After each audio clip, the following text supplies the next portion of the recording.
In this video, we're going to take a look at how can we determine the number of ways something can happen by creating a table of the different options. So here we're going to look at considering rolling two six-sided die and rolling two six-sided dice and creating a table of the sums of the two dice. Okay? And we'll determine the number of ways to get some sums down below. Right, so here we'll think about that first die. So on one of the die, we could have a 1, 2, 3, 4, 5, or 6. Across the top, we could think about the second die. It could also be a 1, 2, 3, 4, 5, or 6. And so here on the interior of this table, I will list the different sums we could get. So if we got a 1 and a 1, that sum is 2. If we get a 1 and a 2, that sum is 3. 1 plus 3 gives us 4. 1 plus 4 is 5. 1 plus 5 is 6. 1 plus 6 is 7. A 2 and a 1 add together to give us 3. A 2 and a 2 add together to give us 4, 5, 6, 7, 8. 3 and 1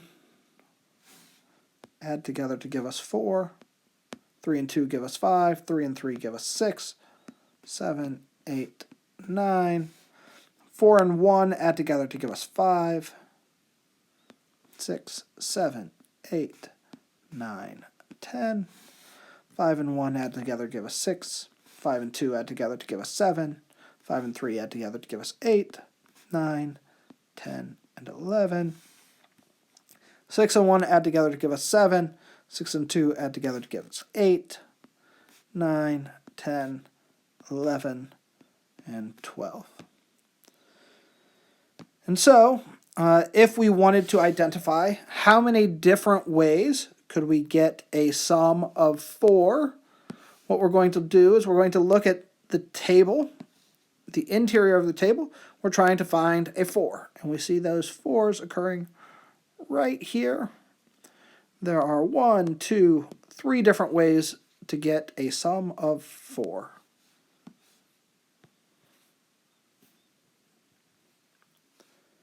If we wanted to know how many different ways could we get a sum of 11, again, we're looking at the interior, the stuff written in green up here, and a sum of 11, that happens in those two spots. So there are 2 ways to get a sum of 11, right? So we could get a 6 and then a 5, or we could get a 5 and then a 6. On the previous one, we could get a 1 and then a 3. We could get a 2 and then another 2. Or first get a 3 and then a 1. Those were the 3 ways we could get a 4. If we wanted to know how many ways could we get an odd number, odd numbers, those are numbers that are not divisible by 2.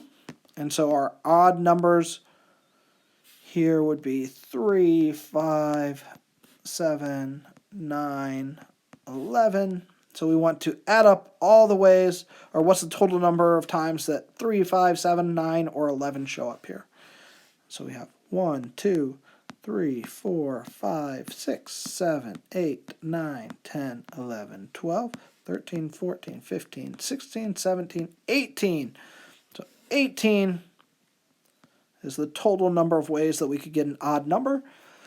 If you look inside this table, there are 36 options in here, and exactly half of those options are odd.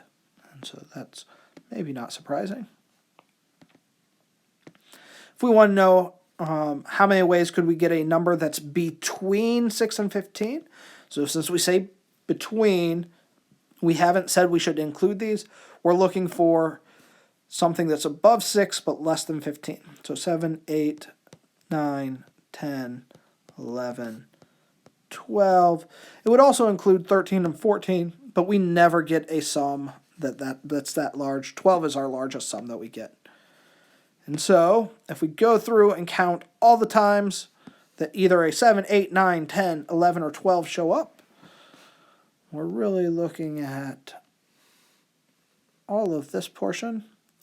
So we have 1, 2, 3, 4, 5, 6, 7, 8, 9, 10, 11, 12, 13, 14, 15, 16, 17, 18, 19, 20, 21 different ways. If we want to know how many ways that multiples of 3 could show up, those multiples of 3, those would be either a 3, a 6, a 9, or a 12. So we're going to go through and we're going to count those items where we either have a 3, 6, 9, or 12.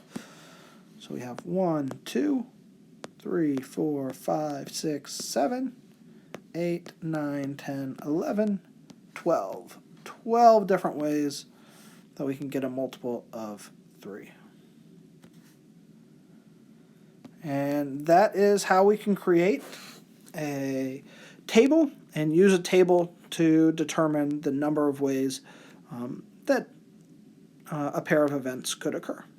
All right, we will see you in our next video where we go through some of these same methods